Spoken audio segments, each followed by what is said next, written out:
যাত্রা শুরু হলো দেশের প্রথম সারির পত্রিকা, অনলাইন ও টেলিভিশনের ডিজিটালে কর্মরত রিপোর্টারদের সংগঠন ডিজিটাল রিপোর্টার্স ফোরাম।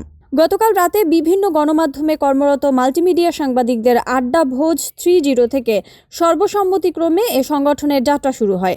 পূর্ণাঙ্গ একটি কমিটি গঠনের লক্ষ্যে এ কমিটি ঘোষণা করা হয়। এ কমিটির আহ্বায়ক হয়েছেন জায়জায়দিনের ডিজিটাল ইনচার্জ তানভীর আহমেদ এবং সদস্য সচিব হয়েছেন ডিবিসির ডিজিটালের রিপোর্টার মোহাম্মদ আল হাসিব পান্থ।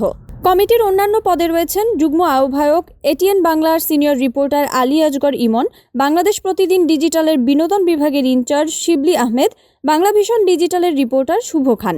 15 সদস্য বিশিষ্ট কমিটিতে আরও রয়েছেন আমাদের সময়ের জাকারিয়া, কালের কণ্ঠের আবদুল্লাহ আল নোমান, চ্যানেল আইয়ের তানভীর লিমন, দেশ রূপান্তরের অঙ্কুর নেহার সরকার, জাগো নিউজের রাকিব, এটিএন নিউজের সোহাগ বিশ্বাস, মানব জমিনের হুমায়ুন মাসুদ, কালবেলার ইলিয়াস, সকালের সময়ের রিয়াজ উদ্দিন, ঢাকা জার্নালের হাকিম মাহি।